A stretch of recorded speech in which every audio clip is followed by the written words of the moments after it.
আন্তর্জাতিক বাজারে কাঁকড়ার চাহিদা বেড়ে যাওয়ায় ১৯৯৩ সাল থেকে সনাতন পদ্ধতিতে বাংলাদেশের পুকুরে কাঁকড়ার চাষ শুরু হয়। ১৯৯৫ সালে হংকংয়ে কাঁকড়া বাণিজ্যিকভাবে রপ্তানির মাধ্যমে শুরু হয় অর্থনৈতিক গতিশীলতা। শুধু মালয়েশিয়ায় প্রতি বছর ৮০০ থেকে ১০০০ মেট্রিক টন কাঁকড়া রপ্তানি হয়। এছাড়া ভারত, তাইওয়ান, কোরিয়া, যুক্তরাষ্ট্র সহ ১৮টি দেশের বাজারে রপ্তানি হচ্ছে এটি। লাভজনক হওয়ায় বর্তমানে খুলনা, বাগেরহাট ও সাতক্ষীরা জেলার অনেকে চিংড়ি ছেড়ে কাঁকড়া চাষ করে স্বাবলম্বী হয়েছেন। পরিসংখ্যান অনুযায়ী বর্তমানে উপকূলীয় ৩ জেলায় ১৫ লক্ষ মানুষ কাঁকড়া চাষ করে জীবিকা নির্বাহ করছেন। ১০০ লোকের কত ৯৫ জন শুধু কাঁকড়াই চাষ করে যাচ্ছে। তাহলে কাঁকড়ায় লাভবান বেশি।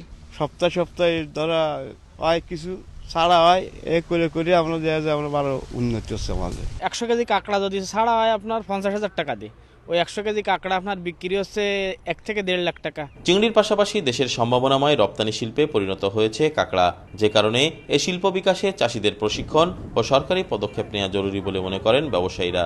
অনেক গরিব লোক আছে এই কাঁকড়া ফলে নির্ভর। কিছু কিছু কোম্পানি তারা ভালো টাকা দেয়, আর মানে 12 কোম্পানি টাকা ভালো দেয় না। এক্সপোর্টার সমিতি আছে, এরা ঢাকায় এরা ওখানে ব্যবসায়ীদের জিম্মি করে রাখে। সরকারি পর্যায়ে কিছু লোনের ব্যবস্থা করলে কৃষকরা মানে বেশি উপকৃত হবে।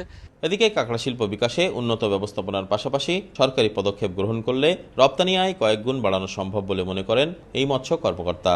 ব্যাপকভাবে এর খামার আকারে চাষ করা যেত, তারপরে দেখা যেত যে এইটা আমাদের বাগদা চিংড়ির যে রপ্তানির যে ঝুঁকি, সেই ঝুঁকি অনেকটা কমিয়ে আসলে কাঁকড়া তার স্থানটা দখল করে নিয়ে নিত। মৎস্য অধিদপ্তর সূত্রে জানা যায় ২০১৪-১৫ সালে খুলনা অঞ্চলে উপকূলীয় ৩ জেলায় কাঁকড়া উৎপাদন হয়েছে ৯,১২৫ মেট্রিক টন।